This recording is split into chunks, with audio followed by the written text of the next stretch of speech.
You like big robots? Well, if you do, I have the perfect thing for you. I know it's not Evangelion, that's already overrated. No, I'm talking about a series that has real men that understand why they need to get up in the mech and do their job. And boy, they do a pretty good job. And that, of course, it's a Mobile Suit Gundam thing, so duh, of course. And it's Thunderbolt. Boy, did I just discover it like some time ago, and it's amazing. It's everything you could possibly want from a mecha anime. Really, it is. Huge and powerful mecha fights. You have some political intrigue there about the universe and whatever factions they're fighting. The characters, well, the main two characters, I wouldn't really call them protagonists, but whatever they are, they're amazing. They really encapsulate the feeling of their position into this world and what's their job in this overarching narrative that is Mobile Suit Gundam Thunderbolt. Now, I'm just gonna say Gundam Thunderbolt since it's better and it sounds cooler, you know? Like, yesterday I talked about how Warcraft isn't cool anymore. Well, this thing is cool. It has all the violence you think you need without being, gratuitous, I think is a way to say it. Exploitative, maybe, in a way. It's done good. And besides the whole theme of, that everybody already knows about Gundam, that, war is bad, whatever, there are some pretty nice things, because once you look into the Abyss looks back at you. And I like that about the first season. The second season is interesting in of itself because it moves into a bigger plot than what the first one had, because there are more actors involved, and there are some twists in it that, well, you have to watch it to understand why it's interesting. Now, you can watch this in two ways. You can either watch the ONA, or original web net animation, which is basically an OVA but for the internet, or you can watch the two movie compilations about it. And I recommend the movie compilations because the movie compilations have, there's an extra scene in the first movie, and in the second one there's 20 more minutes of content movie of Gundam in it. Let's say that. I hate the word content, but I somehow still end up using it. Whatever. I recommend the movies. The movies are excellent. They add a lot of stuff to it, and it's amazing. Now, the first movie is called December Sky, and the second one is called Bandit Flower. I'm not right now. It escapes me why they're named like that, but it doesn't matter. What's important is that it's cool, and the main characters, well, they're not your. If you come watching Evangelion and jump into this, yeah, be real for something that's really good, both in the term of, I would say, the female characters, the male characters, the story overall, how the characters act when they have to go into the Gundam.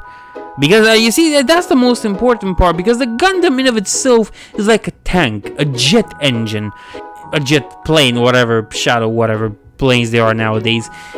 Those are weapons. And while Shinji from Evangelion cries a lot about how he doesn't want to do that, and he's scared and other stuff, and ends up doing gross stuff and being sort of a moron. God, I hate Evangelion. Anyway, these two characters understand their role in the world, and they understand why they have to go into the suits, and they understand the meaning of jumping into the suit. One of them only finds out about this and realizes his position later on, at the end of the first season and at the end of the movie December Sky. But that's still amazing, because his realization when it comes to it is shocking. It's surprising even for him what's happening, and it's only a confrontation with the second main character that really makes him think about his position, because the other main character has no problem when it comes to this warring Gundam stuff.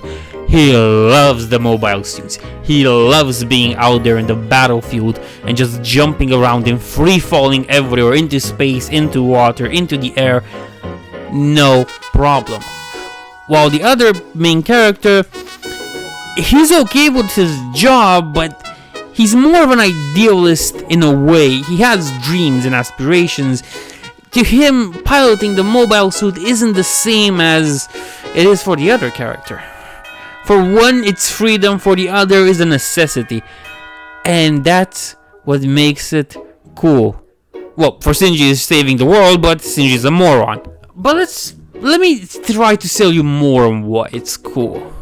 Besides the main characters and the things that I've just spoiled you about, but you gotta watch it to understand it. Another awesome thing about this is that it happens in the Century universe, if I remember correctly. And there's a bunch of stuff you could watch about that. Now you might be wondering, how was that a selling point? Well, if you want to get more into the grander narrative of the Universal Century story, you could do that. But by itself, if you watch Thunderbolt, you get the certain context clues here and there and what they talk about in such a way that you don't really need to watch the other things to understand what's happening here. Well, the second season adds a little confusing thing at some point that I don't really explain it, but by then you really should understand what's happening.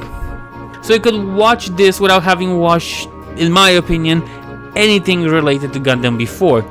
Well, I also recommend Iron Blood Orphans, but that's an anime for another time. Again, I recommend it. It's easy to get into. Like, if you go watch the movies with the extra scenes and extra minutes and all, December Sky is 69 minutes, and Bandit Flower is an hour and a half. Combined, they make the average length of a Marvel movie. And the difference is, they're better than your Marvel movie. That was kind of hard not to be nowadays. Even the old Marvel movies have it hard. But, you know, we're just gonna act like they don't exist for this one. Again, Thunderbolt, wholeheartedly recommended. It's exactly what you need if you want gritty, realistic stories, psychological in some points, huge robots fighting, which is basically the main attraction of everything that's related to Gundam. And of course, the theme of war is bad, but yada yada, everybody knows that already. And here's another amazing selling point for Thunderbolt, and I think it's one of the best things about it: the soundtrack.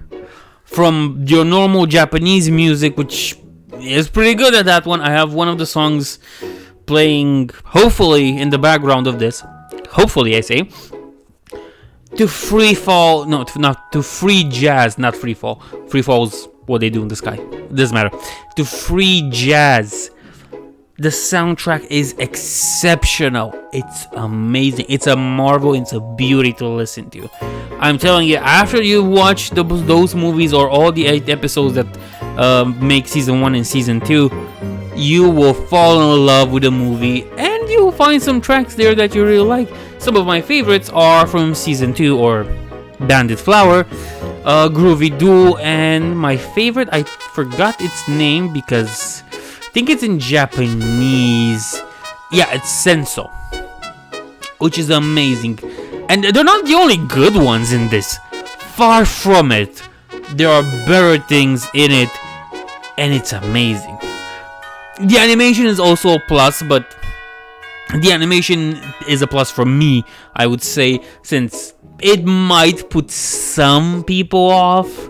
It depends. In my opinion, it's better than Evangelion in every point and way. It's better story-wise, character-wise, music-wise, battle-wise. But I hate Evangelion, so screw that. I recommend Thunderbolt wholeheartedly. If you want to watch something quick and fast for an hour or so, watch Thunderbolt. I recommend it. I've seen the first movie, December Sky, like 2 times already. And if you like it so much, there's still a manga going on, and the last chapter, from what I gather, was translated a month ago. So give it a try. And I'm telling you, you won't regret watching this. It's worth every penny and every minute.